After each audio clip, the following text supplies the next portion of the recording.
오늘은 고난이 있지만 하는 그런 제목으로 말씀을 드리려고 합니다. 예수님은 제자들이 신앙이 좋다는 그런 칭찬을 하신 후에 주님을 따르려면, 나를 바로 믿으려면 자신을 부인하고 십자가를 져야 된다는 말씀을 하셨어요. 사랑하는 성도 여러분, 우리가 아는 대로 십자가가 없이는 그리스도인의 영광이 없습니다. 십자가 없는 부활이 없잖아요. 우리가 신앙이 좋아도, 기도를 많이 해도 세상에는 늘 불의한 사고가 도사리고 있고, 실패와 아픔, 병마, 여러 가지 고통들이 우리를 위협하고 있습니다. 중요한 것은 우리 그리스도인은 실패가 아니라, 이 고난이 실패가 아니라는 겁니다. 오히려 승리와 하늘의 영광을 얻는 축복의 문이 된다는 것을 우리가 알아야 됩니다. 죽음이 끝이 아니잖아요. 예수 믿는 사람은 죽음이 끝이 아니에요. 죽어도 영원한 하나님 나라가 있기 때문에 그렇습니다. 오늘 본문에서도 의롭게 살았어요. 믿음으로 살았다는 그 욥에 관한 이야기입니다. 그가 믿음으로 살았고 부자로 살았지만 그도 큰 고난을 당했다고 하는 사실을 말합니다. 그러나 그 고난 가운데 이 욥이 어떻게 대처했는가를 오늘 성경은 우리에게 말합니다. 욥이 어떤 사람입니까? 욥기서 1장 1절에 그 말씀에 보면 악에서 떠나고 정말 온전한 사람이고 정직한 사람이고 하나님이 의롭다고 그렇게 말씀한 사람이에요. 다시 말하면 하나님의 인정받는 믿음의 사람이라는 겁니다. 오늘 우리 교회 안에도 믿음 좋은 분들이 있습니다. 뿐만 아니라 욥은 2절 말씀에 말하기를 소생이 1장 2절에 그 소생이 남자가 7, 아들이 7, 딸이 3이라 그랬어요. 정말 다복한 가정입니다. 우리가 자식 때문에 자랑이 될 수도 있고 자식 때문에 정말 고통당할 수도 있습니다. 우리나라 그 정치 현장을 보면 그 자식 때문에 청문회에서 많은 고통을 당하는 그런 모습을 봅니다. 그러나 욥의 아들, 딸들은 너무 자랑스럽고 미모도 뛰어났습니다. 그리고 1장 3절에는 그의 소유가 어떠함을 말하고 있습니다. 아주 양이, 낙타가, 소떼가 어마어마한 그런 많은 재물을 가졌다고, 종들도 여러 명 많은 종들을 거느리고 살았습니다. 이렇게 동방에서 부자로 사는 욥이었습니다. 가정적으로도 다복했습니다. 그리고 믿음도 하나님 앞에 인정받는 훌륭한 사람이었습니다. 한마디로 말하면 욥은 믿음도 가정도 그리고 재물도 풍성한 그런 큰 부자의 한 사람이라는 걸 알 수가 있습니다. 사랑하는 성도 여러분, 그런데 이 욥에게 전혀 예상치 못한 그런 불행의 회오리 바람이 불어닥친 겁니다.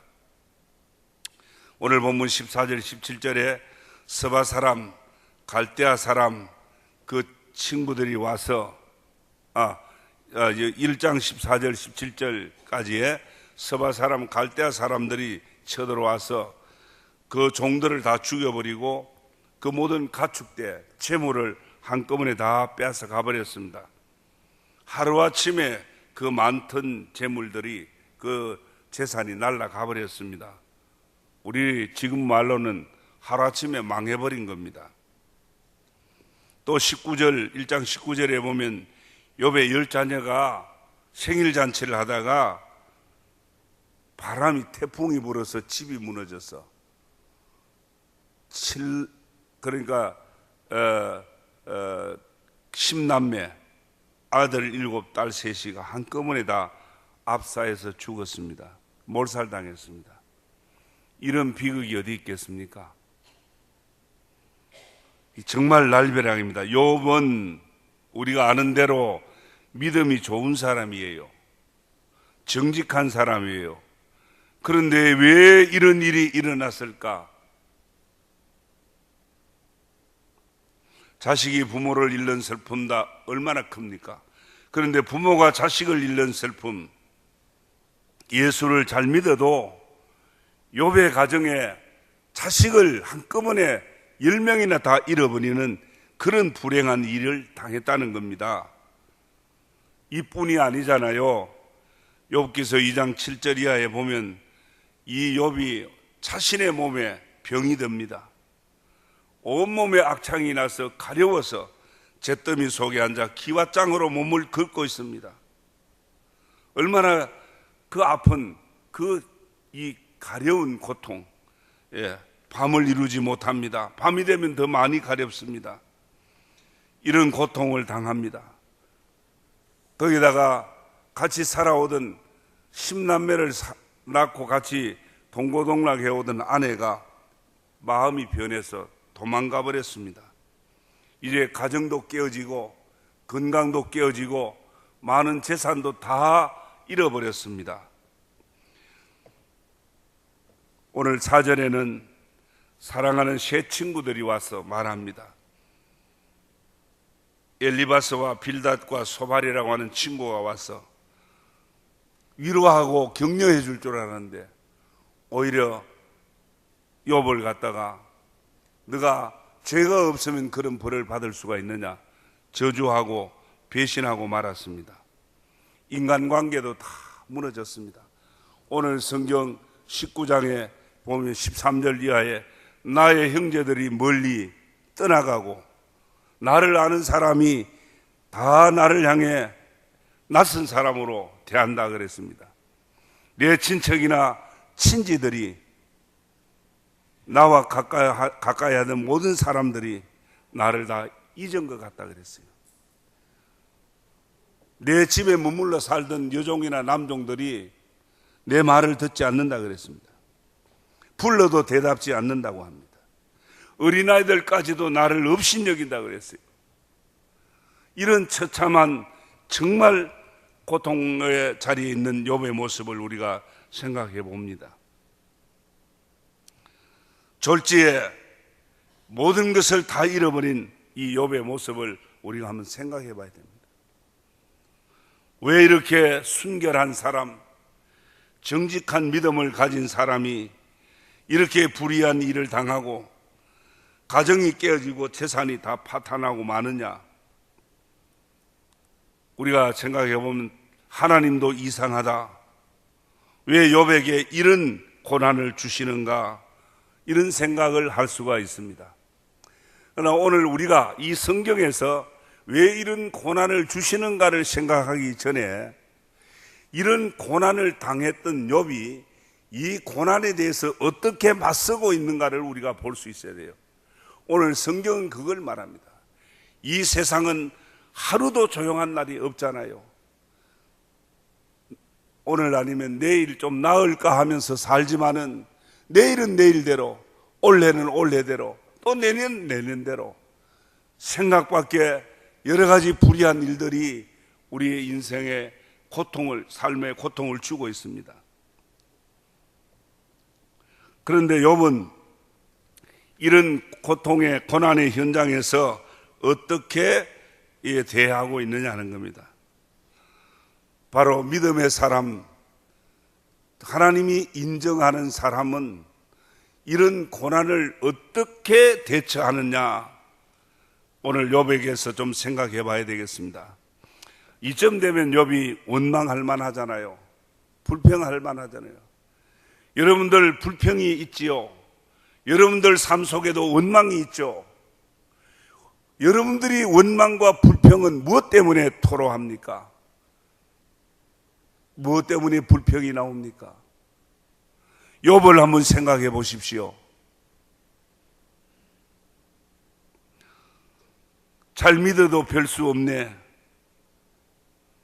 잘 믿어도 별 수 없네라고 말할 수 있는 상황입니다. 하나님까지 원망할 수 있는 일 아니겠습니까? 성도 여러분, 잘 생각해야 됩니다. 고난은 누구나 다 겪는 겁니다. 이 고난은 겪지만은 그러나 오늘 믿음의 사람에게 있어서 결코 이 고난은 믿음을 떨어지게 하는 이유가 되는 거 아닙니다. 오히려 이 고난은 하나님을 더 의지하게 하고 영적으로 하나님과 더 밀착하게 되는 영적 계기가 되는 것을 알아야 합니다. 믿음의 주인공은 고난 때문에 무너지지 않는다는 걸 우리가 잘 압니다. 요셉이 그랬습니다. 형들에게 미움을 받았고 보디르발의 집에서 10여 년간 종살이했습니다. 얼마나 억울한 세월입니까? 3년간 그 보디발의 아내의 그 유혹 때문에 억울하게 옥살이를 했지 않습니까? 한 맺힌 인생을 살았습니다. 그러나 요셉의 일대기를 보면은 한 번도 원망한 적이 없고 범죄하지 않으려고 억울하게 누명 썼어도 하나님을 원망하지 않았습니다. 훗날 형들을 만났지만 형들 그럴 수 있어서 어떻게 나를 그렇게 할 수 있었냐고 말하지 않았습니다. 내가 너무 원통했다, 억울했다는 말을 하지 않았습니다. 만약에 그 요셉이 자기의 그 살아온 그 모든 그 고난의 세월들 한을 품고 살았다면 화병 걸려서 죽었을 겁니다. 요셉은 끝까지 그 고난의 현장 앞에서도 하나님을 의지하고 사명을 붙들고 살았습니다.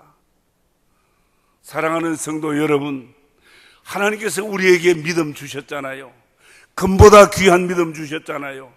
세상의 어떤 고난 때문에 이 생명과 같은 귀한 믿음을 우리가 저버릴 수 없잖아요. 끝까지 욥은 믿음으로 하나님을 의지했습니다. 욥기서 23장 10절에 나의 가는 길을 오직 그가 아시나니 그가 나를 단련하신 후에는 내가 정금같이 나오리라. 욥은 단련받는다고 생각했습니다. 이렇게 가정이 몰락하고 내 건강이 무너지는 게 내 인생의 저주가 아니라 이것은 주님이 나를 단련하시는 단련하는 기회입니다. 내가 분명히 이후에는 정금같이 나올 줄 믿습니다. 이런 고백을 했어요. 성도 여러분, 억울한 일을 당하고 있습니까? 나만이 당하는 고통이라고 생각하는 아픔이 없습니까? 왜 나는 이러냐고, 내 인생에 살면은 왜 이런 그 어두움만 있느냐고, 왜 하는 일마다 이렇게 뒷꼬이느냐고, 뒤틀어지느냐고, 그렇게 불평할 일 없습니까? 절대로 낙심하지 마시기 바랍니다. 끝이 아닙니다. 고난 중에도 성도는 소망을 버리지 않습니다. 그렇습니다. 하나님께 소망을 두는 자는 복이 있다 그랬잖아요. 야곱이 하나님을 자기 도움으로 삼고 하나님께 소망을 두는 자는 복이 있나니. 그렇습니다. 우리 앞에 아무리 청천벽력 같은 일이 있고 절망적인 가로막는 그런 어려운 일이 있어도 하나님께 소망 두는 자는 결코 낙심하지 않습니다. 사람이 실패하는 것은 시련과 문제가 너무 커서, 내 인생에 불어닥친 그 문제가 너무 커서 그렇게 잘못되는 거 아닙니다. 욥의 가정에 불어닥친 이 환난을 보십시오. 여러분과 비교할 만한 겁니까? 우리는 아무것도 아니잖아요. 문제는 뭐냐? 불어닥치는 조그마한 회오리 바람, 찰랑거리는 그 자그마한 물결, 그걸 보고 겁을 집어먹고 실망하는데 문제가 있는 거예요. 알고 보면, 겪어보면 별거 아니에요. 겪어보면 바로 그런 뜻이 있었구나. 그때는 몰랐는데 지나고 보니까 그게 바로 하나님의 섭리가 있었구나. 그렇습니다. 고난 중에도 소망이 있는 성도는 절대 망하지 않습니다. 로마서 8장 18절에 생각한데 현재의 고난은 장차 우리에게 나타날 영광과 좋게 비교할 수 없다 그랬어요. 우리는 내일을 향해 사는 사람이요, 영원을 향해 사는 사람이요, 과거가 아니라 장차를 내다보고 사는 믿음의 사람들입니다. 장차 주실 영광과 오늘의 고난은 비교가 되지 않는다 그랬습니다. 바울은 그래서 이 말씀으로 장차 받을 영광 때문에 소망을 잃지 않았습니다. 그래서 그는 최후의 순간까지 선한 싸움 다 싸우고 달려갈 길 다 달리고 믿음을 지키는 승리자가 될 수 있었습니다. 욥은 이런 참담한 현실 앞에 실망하지 않고 부활의 소망을 굳게 잡았어요. 구약에 무슨 부활이 있느냐? 아니에요. 욥에게는 분명 부활의 신앙이 있었습니다. 여러분, 왜 죽음이 비통하고 슬픕니까? 죽음이 왜 우리에게 비통하고 그렇게 슬픕니까? 이 땅에서의 작별이기 때문에 그렇습니까? 왜 슬픈 이유, 더 큰 이유는 무엇이냐? 부활의 소망이 없기 때문에 그렇습니다. 부활을 모르기 때문에 죽음이 너무 슬픈 거예요. 부활을 믿는 성도는, 부활을 소망하는 성도는, 부활이 있다고 확신하는 성도는 죽음이 결코 그렇게 슬픈 일만은 아닐 것입니다. 욥기서 19장 오늘 본문 25절 26절에 욥은 이렇게 말합니다. 내가 알기에는 나의 구속자가 살아계시니 살아계신 주님을 믿었습니다. 후일에 그가 땅 위에 서실 것이라. 나의 이 가죽, 육체의 몸을 말하는 거예요. 나의 이 가죽, 이것이 썩은 후에 내가 육체 밖에서 하나님을 보리라. 육체 밖에서 보는 하나님이 바로 무엇입니까? 부활의 주님 아닙니까? 부활 신앙 아닙니까? 사랑하는 성도 여러분, 지금 어떤 문제와 사건에 시달리고 고통당하는 일들이 있습니까? 여러분들을 위험과 위기로 몰아가는 어떤 문제가 있습니까? 죽어도 다시 사는 부활의 소망, 만물을 말씀으로 복종시키는 전능하신 하나님, 그 하나님께 소망을 두고 끝까지 믿음을 지킬 때 하늘 문이 열리고 욥에게 내렸던 갑절의 복이 저와 여러분에게도 임할 줄 믿습니다. 한 가지, 욥은 이 고난을 대처할 때에 고난이 있었지만 기도했습니다. 고난당하는 자에게 가장 우리가 쉽게 권면하는 부분이 바로 기도입니다. 성도가 어렵고 답답할 때 기도한다는 것은 너무 당연한 일이고 또 중요한 일입니다. 정말 그런데 힘이 듭니다. 기도가 나오지 않을 수가 있습니다. 야고보서 5장 13절에 너희 중에 고난은 당하는 자가 있느냐? 저는 기도할 것이요. 고난 당하는 자가 있느냐? 저는 기도할 것이요. 말씀의 처방입니다. 고난 당하는데 한숨 쉬와 방법이 나옵니까? 고난 중에 불평하고 원망한다고 문제 해결이 됩니까? 고난 당하는 자가 있느냐? 너희는 기도할 것이요. 하나님을 찾으라는 것입니다. 인생의 모든 문제의 열쇠는 하나님께 있습니다. 사랑하는 성도 여러분, 여러분들이 어떤 어려움이 있고 고난에 처해 있다 할지라도 불평이 아니라 원망이 아니라 오늘 성경이 말하는 대로 기도하는 일입니다. 성도는 기도로 풀어가는 거예요. 그래서 교회가 어떤 문제가 있고 어려움이 있고 오늘 이 땅에 바이러스 메리스가 판을 치고 있는데 저희들도 이번 임원 수련회에서 모일 때마다 매일매일 예배하면서 이 메리스 퇴치를 위해서 기도했어요. 우리가 어려울 때 기도해야 합니다. 우리 교회 100회 총회를 치루어야 합니다. 그게 힘든 일이죠. 우리가 같이 힘을 써야 되는 일이죠. 먼저 기도하는 일, 정말 기도하면서 하나님 주신 이 영광스러운 일을 우리가 잘 감당할 수 있어야 할 줄 압니다. 하나님 일은 어렵습니다. 한 번도 기도해보지 않고 어렵다는 등 힘들다는 등 되느니 안 되느니 이렇게 말하는 것은 신앙이 아닙니다. 사랑하는 성도 여러분, 교회적으로도 가정적으로도 기도해야만 할 일이 많습니다. 당면한 일들 불평하지 말고 기도하면서 하나님의 영광을 볼 수 있기를 주의 이름으로 축원합니다. 끝으로 한 가지 더 말씀드립니다. 욥은 고난이 있었지만 하나님께 감사했습니다.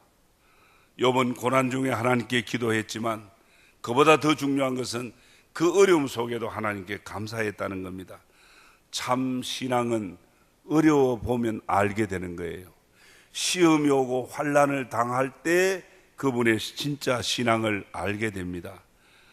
욥은 하루아침에 밀어닥친 큰 환난과 풍파, 우리가 말로 다 표현할 수 없잖아요. 아이들까지 놀리는 거예요. 가까운 친척과 친지들이 다 떠나버렸어요. 친구들까지도 나를 이방인처럼 낯선 사람 대하듯 대한다 그랬어요. 그런 와중에서도 하나님과의 관계를 끊지 않았습니다. 욥은 뭐라 그랬어요? 1장 21절 22절에 그런 와중에 이르되 내가 모태에서 알몸으로 나와 싸운저 또한 알몸이 그리로 돌아가올지라 주시니도 여호와시요 거두시니도 여호와시니 여호와의 이름을 여호와의 이름이 찬송을 받으실지니이다. 그렇게 말했습니다. 하나님이 이 모든 일에 욥이 범죄치 아니하고 하나님을 원망하지 아니하고 하나님을 찬송했다, 감사했다 그 말이에요. 케이시 그린이라고 하는 사람은 이런 말을 합니다. 인생의 가장 좋은 그런 선물은 슬픔이나 고난의 보자기에 쌓여 있다 그랬어요. 인생의 가장 좋은 것은 슬픔이나 고난의 보자기에 쌓여 있다는 말을 했어요. 성도 여러분, 그냥 세상에 촐랑거리는 불완전한 그런 문제 때문에 믿는다, 집사라, 권사라 하면서도 이리저리 흔들리면 되겠습니까? 어떤 큰 풍파라도 믿음의 사람 삼키지 못합니다. 어떤 인생의 문제도 성도를 망하게 하지 못합니다. 고난 후에는, 이런 시련 후에는 정금 같은 믿음의 사람이 되는 축복이 있습니다. 그냥 믿음이 강해지고 믿음의 역사가 일어나는 게 아니잖아요. 그러기에 우리는 이 고난, 이 풍파, 인연에서 더 감사하는 삶을 살아야 될 줄 압니다. 결론으로 말씀드립니다. 사랑하는 성도 여러분, 고난이 있지만 욥의 처신을 우리가 같이 배웁시다. 고난이 있지만 더 하나님을 의지하고 큰 소망으로 기도하고 그리고 감사의 신앙으로 고난을 몰아내고 욥처럼 갑절의 축복을 받는 승리의 삶을 사는 저와 여러분 되기를 주님 이름으로 축원합니다.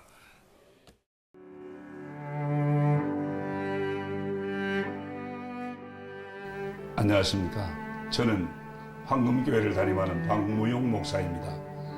우리 교회는 하나님의 거룩한 목적인 선교의 사명에 최선을 다하는 교회입니다. 함께 모여 예배할 뿐 아니라 탁구, 축구, 색소폰 교실 등을 열어 지역 사회를 섬기고 이웃을 봉사하는 열린 공동체입니다. 아울러 성도 서로가 함께하며 사랑을 나누고 교제하는 하나님의 가족 공동체입니다. 감사합니다.